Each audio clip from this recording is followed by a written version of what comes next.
La clave oculta, con Miquel Figueroa. Los milagros se definen como hechos extraordinarios, asombrosos, a los que se les da un origen divino. Por supuesto, la ciencia no puede quedarse con esa explicación y lo que trata es de entender sus mecanismos o por lo menos plantear nuevas hipótesis. El segundo capítulo del libro Los límites de la realidad habla precisamente de milagros y de ellos vamos a hablar con el autor del libro, el periodista, escritor y guionista David Zurdo. Lo tenemos al teléfono. Buenos días. Muy buenos días. Aquí estoy listo para contar todo lo que haga falta. Vamos a hablar de milagros, ni más ni menos. No sé si nos van a tachar de herejes en algún momento, porque efectivamente, como decías tú, vamos a hablar de misterios, pero hay muchas maneras de hacerlo y nosotros vamos a centrarnos en lo que es la perspectiva científica. Antes de nada, ¿qué sería un milagro? Lo he dicho bien, es un hecho extraordinario al que se le da un origen divino, básicamente, ¿no? Sí, efectivamente. Y si hablamos ya de la teología cristiana, que es la que en Occidente predomina, además esa divinidad es el Dios cristiano y puede ser por intercesión de los santos, de la Virgen, pero siempre el milagro, esto es una cosa curiosa porque a veces desde las posiciones incluso de creyentes no se conoce, es que el milagro solamente lo puede obrar Dios, no lo puede obrar ningún santo ni la Virgen, solamente por intercesión de ellos Dios concede el obrar ese prodigio que tiene que escapar y romper las leyes de la naturaleza. Bien, bueno, para comenzar, hay muchos tipos de milagros, los detallas en el libro. Hay pues bilocación, xenoglosia, la resurrección de los muertos, sanaciones milagrosas. Y lo primero que nos viene a la cabeza probablemente a mucha gente es que esto pues son básicamente cuentos chinos o interpretaciones equívocas, digámoslo así, no malintencionadas, pero sí equívocas de algún tipo de fenómeno que básicamente se usan para apoyar pues un credo religioso. Eso es lo que podríamos pensar. Eso es lo que podríamos pensar, pero esto es muy curioso porque, por ejemplo, tampoco todo el mundo sabe que por ejemplo, apariciones de la Virgen en Fátima o en Lourdes no están reconocidas por la Iglesia Católica. Es decir, se permite el culto, se considera que pueden ser auténticas, pero no se promueve que sean auténticas. Porque, a diferencia de lo que pueda parecer, y que es lógico pensarlo a priori, la Iglesia Católica, digamos también en nuestra zona, vamos a decir, más mediterránea o del sur de Europa, en la que predomina también, pues no tiene ningún interés en crear, vamos a decir, nuevos cultos o cosas que no estén completamente probadas. Por ejemplo, no hay ninguna de estas vírgenes que llora sangre o que tenga algún tipo de prodigio, digo figuras de la Virgen en alguna iglesia, que la Iglesia Católica admita como reales. Entonces, es muy importante pensar que los procesos que utiliza la Iglesia para analizar lo que podríamos llamar supuestos milagros es absolutamente riguroso. Otra cosa es que quizá el que llama milagro a algo, otro lo llamaría prodigio de otro tipo. Pero los prodigios como tales, los que se han verificado son reales. Lo que ocurre es que hay veces que, bueno, por supuesto, por la mala interpretación, como comentabas, por fraude también, porque a veces ocurre, pues hay casos en los que se tiene que excluir. Pero cuando no podemos excluir esa causa, el prodigio como tal existe. Digamos, el origen de ese prodigio es lo que queda a la interpretación del creyente o el no creyente. Pero el prodigio como tal es real en algunos casos. Ahora te pregunto por ello, por este supuesto origen divino, con el que pues ya probablemente estaremos de acuerdo en que la ciencia, pues claro, no se puede quedar con eso. Pero dices que la Iglesia se basa o intenta ser muy rigurosa cuando a la hora de aceptar algún tipo de fenómeno y atribuirlo a un origen divino. Pero las Sagradas Escrituras, por ejemplo, están llenas de milagros y claro, lo que tenemos no serían pruebas puras y duras, son las escrituras que nos han llegado, ¿no? Efectivamente, las escrituras, como es lógico, no existían o no existen, la Iglesia no existía cuando se escribieron, con lo cual no entra en su campo de acción. Ahí podemos hablar de interpretaciones de muchos tipos, de teología pura y dura, ¿no?, expresada dentro de los textos. Podemos hablar de una cuestión que escapa a la interpretación actual y que se acepta como texto sagrado, y eso ya es una cuestión puramente religiosa. Pero en los casos en los que el prodigio se ha producido en épocas mucho más recientes, ahí ya no tenemos el apelar solamente a que está escrito o dicho por alguien, sino que se investiga, y se investiga de un modo absolutamente serio, igual que los procesos de beatificación. Son procesos que muchos juicios ya quisieran, juicios civiles o penales, ya querrían tener en nuestra justicia común, ¿no?, pues ese tipo de desarrollo y ese tipo de rigurosidad. Lo que ocurre es que, ya digo, están investigando cosas que unos podrían llamar milagros y otros podrían llamar de otro modo. Si una aparición, por ejemplo, de una luz en el cielo, pues igual una persona religiosa lo puede llamar aparición sobrenatural de la divinidad, y una persona no religiosa pues puede decir que es un ovni. Claro. La cuestión aquí es que, y a mí lo que me gustaba y lo que quise hacer en el libro, es analizar admitiendo unos hechos previos, que me parecía muy interesante, ¿no? Es decir, vamos a suponer que los milagros son realmente milagros, no prodigios, que ya digo que eso sí lo son, sino realmente milagros. Bueno, ¿cómo se pueden explicar? ¿Hay alguna forma de comprenderlos? ¿Tiene sentido? Porque al final la cuestión de que haya una divinidad que intervenga o no en nuestra vida es algo que está completamente en el terreno de la creencia, es algo para lo que no tenemos ninguna prueba, pero tampoco ninguna prueba en contra. Entonces, bueno, se puede admitir como premisa de estudio, ¿no? A lo mejor la ciencia trata de... se mueven otras hipótesis, no más que la divina. Por ejemplo, tenemos las sanaciones inexplicables, que son llamadas milagrosas, personas que de repente pues sanan de una enfermedad terminal o una situación muy muy complicada. Y hoy en día a lo mejor, por ejemplo, en este caso se tiende más a pensar en el poder de la mente, en ciertas capacidades no explicadas, propias más del ser humano que de una divinidad, ¿no? Claro, en efecto, lo que ocurre es que al final siempre estamos utilizando, entre comillas, un prejuicio. Digo prejuicio en el sentido más etimológico de la expresión, porque lo que hacemos es oponer contra un hecho nuestro pensamiento, nuestra creencia. Como es lógico, el pensamiento de una persona que es más actual, más, vamos a decir, más científica, no va a pensar que haya una intervención de una divinidad directamente ahí para sanar a una persona, pero en el fondo no lo sabe. Y tampoco lo sabe la persona que cree en la divinidad. Claro. Ninguno de los dos tiene el conocimiento real de qué es lo que está sucediendo. Entonces, al final, esto es un poco, siempre me recuerda a uno de mis abuelos, ¿no? Que decía, por ejemplo, que si colocabas azúcar en una llaga, te curabas en la boca, ¿no? Y claro, yo decía, a lo mejor hoy en día eso lo llamarían sugestión, ¿no? En aquella época era el remedio del abuelo. Al final es una cuestión de perspectiva, pero lo que sí que es importante aquí es analizar si los hechos son ciertos. Y si los hechos son ciertos, luego pues uno le llamará milagro, otro le llamará proceso desconocido de la mente o de la naturaleza. Esto me recuerda muchísimo, y lo has comentado, el tema de los ovnis.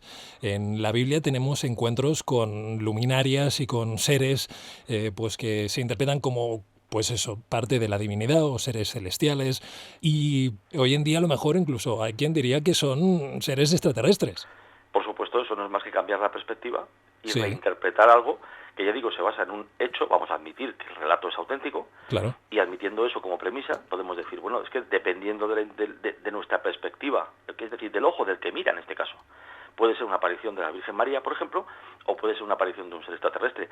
Pero en el fondo ya digo que esto es solamente un juego, vamos a decirlo, de hablar de milagros, para analizar unos hechos y ver si, bueno, tienen un sentido, que en el caso de la Iglesia pues se atribuyera a una acción sobrenatural de Dios, pero en el fondo lo que importa, creo, es más el hecho que la interpretación. Y me parecía interesante también poner de manifiesto que en el libro que la interpretación a veces nos cambia lo que nosotros pensamos de las cosas, pero las cosas en sí no se cambian porque nuestra interpretación esté ahí planeando. Claro, claro, claro.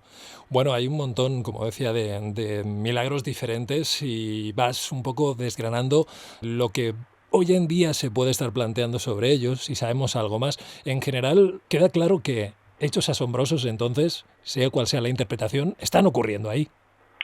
Sí, yo creo que eso es lo que no tenemos que tener demasiada duda. Otra cosa es que todos los que se relatan o se cuentan sean reales.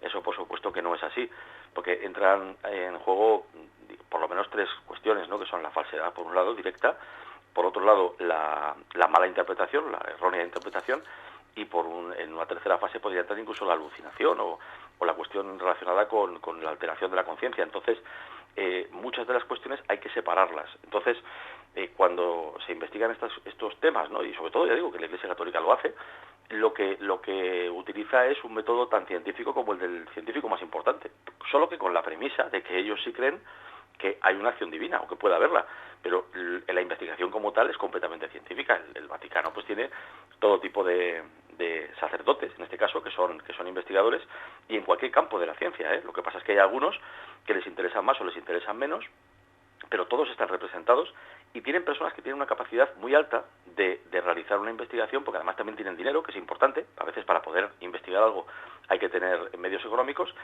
Y si lo analizamos desde fuera, pues vemos que en contra de lo que podría parecer, muy poquitas cosas se toman en consideración real. La mayoría se descartan y se explican sin tener que recurrir a nada sobrenatural. Pero, David, ¿y cómo llegan a la determinación de que algo tiene un origen divino? Es decir, entiendo que puedan darle un origen inexplicable, decir, bueno, realmente aquí, después de estudiar esto, pues no sabemos, como los del fuego que tú comentabas en la primera entrevista, aquel fuego fatuo, aquel fuego que se aparecía, aquellos científicos dijeron al final, no sabemos qué es lo que está ocurriendo aquí. Pero otra cosa es que la Iglesia llegue a una determinación tal como que aquello es divino.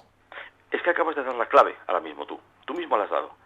Cuando no consigue explicar un investigador del Vaticano, por ejemplo, un hecho, solo puede atribuirlo, si es positivo, a la acción divina. Y ahí ya entra su creencia. Pero lo que no es creencia es que la investigación es absolutamente rigurosa y seria. Vale. La diferencia es eso, que una persona lo atribuirá a una causa y otra a otra causa distinta. Pero lo importante es eso, es analizando con todo rigor un hecho, y si es positivo, en este caso además, se atribuye directamente a la divinidad. Si es negativo, se podría atribuir a la acción del demonio, claro. Wow. Por ejemplo, la bilocación, un hecho que, bueno, pues ha ocurrido, parece ser a lo largo de la historia, es decir, que una misma persona esté en varios sitios a la vez, en dos sitios a la vez. Hecho que Javier Sierra, que tú bien conoces, creo que ha hablado, ¿no?, en alguna ocasión. Sí, de hecho su novela La Dama Azul pues sí, está basada en la historia de una monja soriana, Sor María de Jesús de Ágreda, que, bueno, pues en la época de la conquista, de la primera parte de la conquista española de lo que son las tierras hoy en día de Nuevo México y de México, pues se aparecía desde su celda de Soria, de Ágreda, delante de los indígenas que se presentaban ante los españoles diciendo que querían bautizarse y que habían visto a una señora que como medio que volaba y que llevaba un manto azul. Bueno, todo esto efectivamente es uno de esos prodigios que la Iglesia analiza. Y curiosamente, en este caso, el proceso de beatificación de esta monja, de Sor María de Jesús de Ágreda, está frenado posiblemente por culpa de sus bilocaciones. Eso es algo curioso, o sea, es decir, no está apoyando el hecho de que se la considere santa, sino que lo está frenando porque la Iglesia no tiene muy claro el tipo de prodigio, si es real o no es real, o qué procedencia puede tener, si es positiva o negativa. Fíjate hasta qué punto, sí, algo que desde fuera aparentemente dirías, bueno, pero si es que esto es estupendo, ¿no? Demuestra, es un milagro y hace santa a esta mujer desde el punto de vista religioso. Pues no es así. Muy curioso. Sí, sí, sí. El caso, por ejemplo, de la resurrección de los muertos, comentas en el libro. Esto tal vez en tiempos pretéritos podía interpretarse como una resurrección, pero hoy en día sabemos que bueno, que puede deberse a otro tipo de causas, ¿no? El hecho de que una persona aparentemente muerta, digo aparentemente, de repente pues se recobre la vida, ¿no? Claro, aquí no tenemos ningún caso certificado, científicamente me refiero, en los últimos 150 años, que se pueda considerar que es un auténtico milagro. Tampoco lo cree la Iglesia. Están las resurrecciones que obra Jesús, el propio Jesús, y luego hay alguna otra, por ejemplo, también atribuida, pues yo que sé, a San Martín de Porres, ¿no?, que es el santo más milagrero que existe en la historia del santoral, pero en épocas recientes, o sea, certificadas por la Iglesia, igual que sanaciones, por ejemplo, sí las hay, luego ya si quieres entramos en ello, pero en el caso de resurrección de alguien que está muerto, no clínicamente muerto, que a veces ha ocurrido pero tiene explicación, o personas enterradas vivas, con catalepsia, por ejemplo, eso tiene explicación, pero personas que estén muertas, por ejemplo, que lleven muertas y enterradas un mes y resuciten, eso no se ha dado en ningún caso en los últimos, por lo menos, más de un siglo. ¿Y por lo que respecta a estas sanaciones que comentas? Hombre, las sanaciones tienen una diferencia importante, que es que también hay una parte de interpretación de quien estudia la sanación. Lo que hacen, por ejemplo, los médicos de Lourdes, que solamente han catalogado como sanaciones verdaderamente inexplicables, pues qué sé yo, igual 2 docenas en toda la historia de la peregrinación a Lourdes, o sea que son muy pocas. Estos médicos lo que intentan es ver que no existe una causa conocida, ni siquiera imaginable, para explicar estas sanaciones. Y entonces, como además son personas que están pidiéndole a la Virgen, en este caso en Lourdes, que interceda ante Dios para que la sane, pues ya se interpreta que esa sanación ha sido por obra de Dios. Pero la sanación como tal, en esos poquitos casos, que son muy pocos realmente, con todos los miles y miles de peregrinos que van cada año a Lourdes, ¿no?, son sanaciones que no se pueden explicar, con lo cual ahí sí podríamos decir que la ciencia, ya sea porque tiene que admitir que no sabe lo suficiente, o bien porque realmente no se ha producido una sanación milagrosa o prodigiosa. Lo que sí está claro es que la ciencia hoy en día puede catalogarlo y decir, no sabemos cómo ha ocurrido, pero ha ocurrido. Pero comentas en el libro que estadísticamente no sería muy diferente lo que ocurre en Lourdes que lo que ocurre en un hospital normal o en la sociedad en general. Sí, efectivamente. Es decir, se dan sanaciones que la ciencia no puede explicar. Y cuando digo no puede explicar, a mí me gustaría que tus oyentes sepan que no estamos hablando, esto es como cuando alguien ve un ovni, ¿no? Y es decir, no es cuestión de mirar al cielo y ver una cosita y decir ya es un ovni, no, sino que a veces cuando lo ve, por ejemplo, un piloto del Ejército del Aire, pues hombre, el testimonio parece que él sabe lo que tiene que mirar, ¿no? Los médicos más prestigiosos saben lo que tienen que mirar cuando analizan que una sanación, una curación ha sido prodigiosa.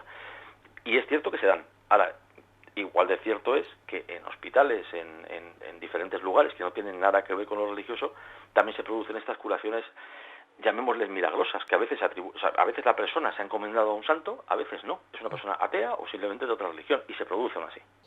Bien, bueno, hablemos de las reliquias. Porque, bueno, en el libro hablas de varias, sobre todo de las llamadas sangres pertenecientes a figuras del cristianismo, sangres que son, bueno, básicamente, no sé si lo tengo bien entendido, unas sustancias que están en unos pequeños recipientes que están en un estado sólido y que una vez al año se licúan y pasan a estar en estado líquido. Sí, las dos más famosas hay una en Madrid, que es la sangre de San Pantaleón, y otra está en Italia, en Nápoles, que es la sangre de San Genaro. Hay más sangres milagrosas de este tipo, ¿no?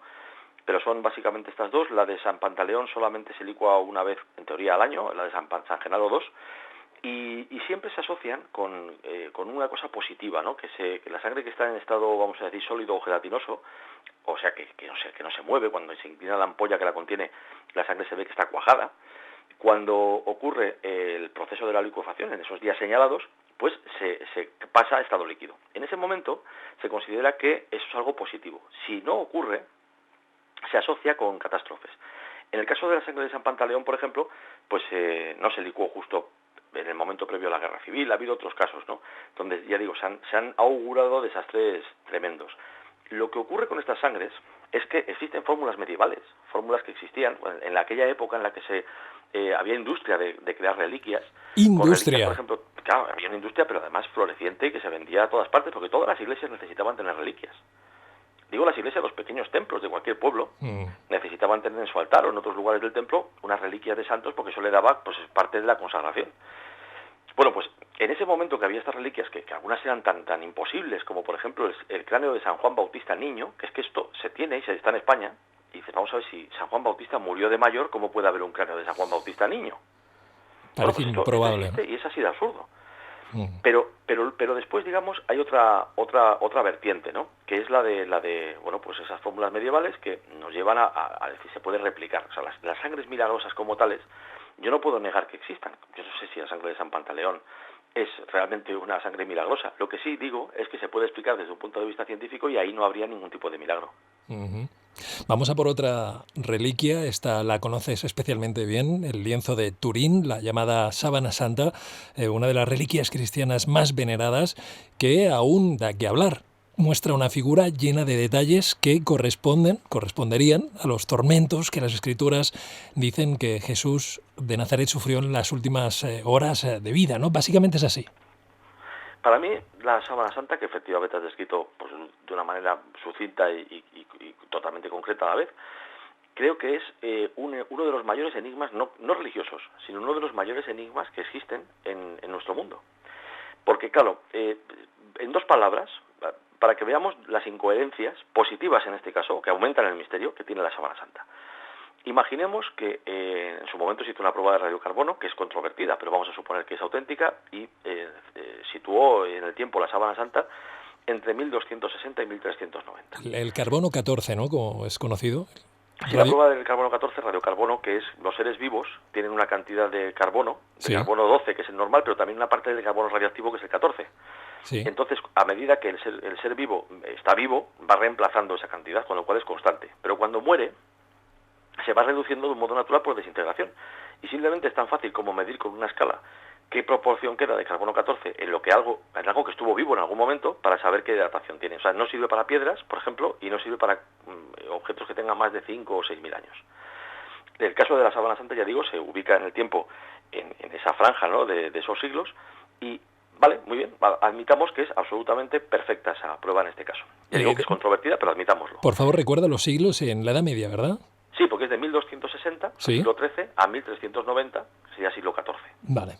O sea, esa es la situación temporal de la Sábana Santa según la prueba del carbono 14. Uh-huh. Bueno, en la Sábana Santa, imaginemos que si es de esa época, pues claro, lógicamente tenemos que admitir que es una falsificación. Claro. Y si es una falsificación, es curioso porque los pintores de la época pintaban a Jesús en la cruz, clavado por las palmas de las manos, que era la representación típica. No tenían estudios de anatomía de crucificados. En la Sábana Santa, en cambio, está clavado por las muñecas. La cantidad de latigazos es muy superior a la que representan también los artistas basándose en las escrituras, en los evangelios en este caso. Uh-huh. Hay una serie de elementos, por ejemplo, el hecho de que la sangre de la cabeza del hombre que está representado en la Sábana Santa tenga muchas más salidas de las que son esperables de una corona de espinas, llevan a pensar en un casco de espinas. Uh-huh. Bueno, estos hechos, estos datos, sí, supuestamente no podían ser conocidos cuando alguien hizo en esos siglos XIII o XIV una copia, una reproducción, una réplica, una falsificación en imagen de la crucifixión de Jesús. Con lo cual, ¿de dónde sale? ¿Quién pudo hacer eso? El misterio es tan enorme que hoy en día todavía no se sabe cómo se formó exactamente la imagen en ese lienzo de lino. Porque, David, cuando yo leo tu libro, haces una lista detallada de lo que está ahí representado, pero hasta un nivel casi de forense. Es un estudio forense, es decir, comienzas a detallar el estado de las costillas, de los huesos, si la sangre ha brotado en vida o en muerte, como el caso de la lanzada que tiene en el costado. Hay como una perfección, unos detalles que es, como digo, casi forense, ¿no? Sí, porque de hecho se ha estudiado desde ese punto de vista forense. Es verdad que hay algunas cosas que son más exactas o más incontrovertibles, otras que quedan un poco más a la interpretación, a veces un poco aventurada, aunque no es una interpretación gratuita ni peregrina, simplemente que hay veces que, decir que el tipo de látigo que se utilizó con el hombre del lienzo es el mismo que utilizaban los romanos. Hombre, es difícil asegurarlo, pero por lo menos es coherente con el látigo que utilizaban los romanos, que es un poco lo que se dice. Pero lo importante aquí es que hay una serie de elementos, poquitos, pero aunque solamente recurramos a los que he mencionado, los clavos en las muñecas, por ejemplo, que son algo que no era conocido en la época en la que ese artista medieval o falsificador de reliquias medieval pudo crear la Sábana Santa. Entonces nos lleva a ese gran enigma, porque si lo pensamos además con claridad, yo me pongo en la piel de un falsificador de esos siglos, XIII o XIV, en los que, por cierto, existían sustancias fotosensibles. Se podía haber inventado una especie de protofotografía, que es una de las teorías, ¿no?, de la Sábana Santa. Uh-huh. Y digo, vamos a ver, si yo quiero engañar a todo el mundo, quiero engañar incluso al Papa con esta reliquia, lo que no voy a hacer es buscar cosas que sean distintas a las que todo el mundo cree. ¿Qué objetivo tiene eso? ¿Para qué voy a hacer eso? Claro, al revés, querrías encajar perfectamente en aquello que esperan que vayan a encontrar, claro. Claro, pero la Sábana Santa no encaja. Y sin embargo, con los estudios científicos actuales e históricos, que hoy en día tenemos de cómo crucificaban los romanos, cómo funcionaba todo esto, vemos que es mucho más coherente de lo que era, digamos, la pintura, los conocimientos que se tenían en la Edad Media. Así, bueno, no solo en la Edad Media, sino incluso en tiempo posterior, ¿no? El Renacimiento incluido. Bueno, pues entonces, ¿cómo encajamos la Sábana Santa? Y eso es para mí lo que la hace uno de los enigmas. De hecho, está entre mis favoritos, por no decir mi enigma favorito, pero por eso, porque no encaja, pero va más allá. Lo que siempre se pide aquello de, nos gustaría tener una prueba, por ejemplo, de un objeto, si imaginemos, ¿no?, si existen los ovnis, pues un trocito de ovni para poder confirmar que eso no es terrestre. Bueno, pues aquí tenemos la Sábana Santa, tenemos un objeto que mantiene enigmas, que contiene enigmas, que aún no han sido explicados y que creo que son muy difíciles de explicar si no recurrimos al milagro. Yo no quiero recurrir al milagro, porque me parece que es lo último a lo que se debe recurrir, pero lo que sí que está clarísimo es que supone un desafío a la ciencia y a la inteligencia humana. Pues ni más ni menos, ¿no? Porque es verdad que es rareza tras rareza. Para comenzar, ¿cómo queda imprimido, cómo queda ahí marcada el cuerpo de esa persona? Tú hablas o se plantea la posibilidad de que sea un negativo fotográfico, que sea la primera fotografía de la historia, ni más ni menos. Efectivamente, se comporta, de hecho, la Sábana Santa como un perfecto negativo fotográfico. Esto lo descubrió un abogado que también era fotógrafo, se llamaba, es famosísimo, Secondo Pia, que a finales del siglo XIX pues tuvo la oportunidad de hacer las primeras fotografías a la sábana santa. Claro, él utilizaba aquellas placas, aquellos clichés que eran en cristal, enormes, y cuando reveló uno de ellos, no reveló, sino que lo hizo patente, lo hizo visible, se dio cuenta de que, vamos, se sorprendió porque vio una imagen en positivo de una cara de un hombre que era, vamos, algo que no se podía esperar nadie viendo la sábana santa. ¿Por qué? Porque era el positivo. La imagen que había quedado captada en el cliché era un negativo, todos sabemos, ¿no? Aunque también existe la fotografía positiva directa, pero en ese caso era negativa. Y claro, el negativo de un negativo, que es la sábana santa, da un positivo, que es el proceso que se utiliza en fotografía. Con lo cual él, claro, se sorprendió al coger esa placa, mirarla y ver que ahí se veía un rostro mucho más definido, mucho más claro y mucho más humano. Y que, al decir, ¿pero por qué? ¿Cómo es posible? Otro de los grandes enigmas, que la sábana santa sea un negativo fotográfico, salvo que sea una fotografía, una protofotografía. Y es una de las hipótesis que, bueno, yo he planteado muchas veces, incluso hasta en algún programa de televisión he replicado. Y he replicado porque se podría haber hecho una fotografía en esa época, aunque pueda sonar sorprendente. No se podía haber inventado un horno microondas en el siglo XV, o XIV, ni se podía haber hecho la televisión en el siglo XIV, pero una fotografía, curiosamente, sí se podría haber inventado en esa época. Admitiendo esa hipótesis de la fotografía, se analiza, o lo que yo he intentado hacer es analizarlo, compararlo con la sábana santa real. Y claro, sí, es coherente en parte, se podía haber hecho una fotografía, pero la formación de la imagen de la sábana santa no tiene nada que ver con el proceso de una fotografía de ningún tipo. O sea, es decir, no hay unas sustancias químicas, la tela ha sido como si dijéramos erosionada o quemada, por decirlo de una manera, ¿no? En su parte más externa, y esto nada tiene que ver con un proceso fotográfico. O sea, es decir, que por un lado uno encuentra parte de posible explicación, pero luego te encuentras con que el enigma sigue todavía superándote.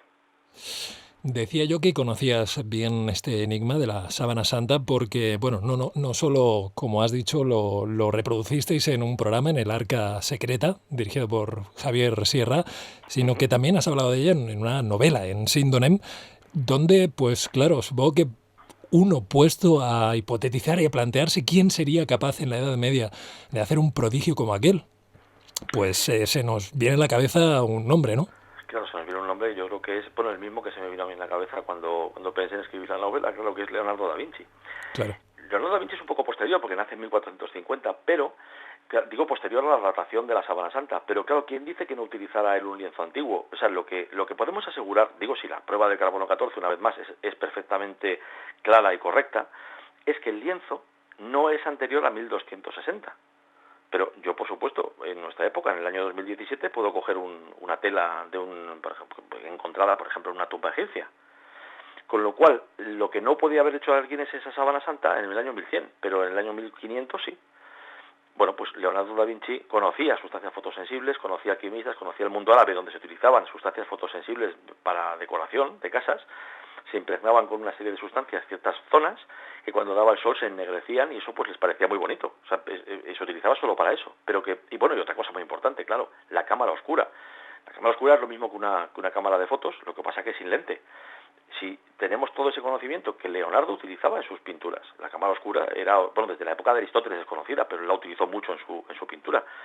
Si tenemos todo eso unido, claro, ¿quién pudo inventar? Alguien tan genial podía haber en el año 1500 más o menos, para poder unir todo eso, inventar la fotografía. Pues está claro que Leonardo da Vinci. Y además, no nos sorprendería que nadie la hubiera vuelto a utilizar hasta el siglo XIX. ¿Por qué? Porque Leonardo da Vinci se adelantó mucho en el tiempo. O sea, no era cualquiera haciendo experimentos, sino que lo que él descubrió pudo no haberse redescubierto hasta mucho tiempo después. Uh-huh. Bueno, la novela Sindonem, por si alguien quiere saber, porque da para novela, la verdad, todo esto, claro que sí. Y bueno, David, pues de nuevo, agradecerte muchísimo tu tiempo, que es pues súper interesante hablar de estas cosas, además desde este punto de vista de dar pábulo, como siempre digo, un poquito a que hay cosas muy asombrosas que aún no sabemos explicar, pero bueno, que otras pues podemos ver que sí tienen o que podemos hacer hipótesis más o menos acertadas. El tiempo dirá. El mundo es asombroso, No confundamos que estemos acostumbrados a ciertas cosas con que no sean un prodigio, porque realmente estamos rodeados de prodigios y en el caso de algunos, pues nos superan. Que siga así, por favor, porque como quede todo explicado, como hablábamos antes fuera de micrófono, a principios del siglo XIX, que se creía que ya está, que íbamos a explicarlo todo, que aburrido de repente, ¿no? Hubiese quedado todo muy frío, ¿no? No hay tanto. preguntó, de hecho, a muchos científicos jóvenes, científicos o aspirantes a científicos, que a finales del siglo XIX, principios del XX, querían estudiar física, pues a veces les recomendaban que hicieran otra cosa, porque era como decir, es que esto ya está agotado, o sea, ¿para qué vas a estudiar esta carrera?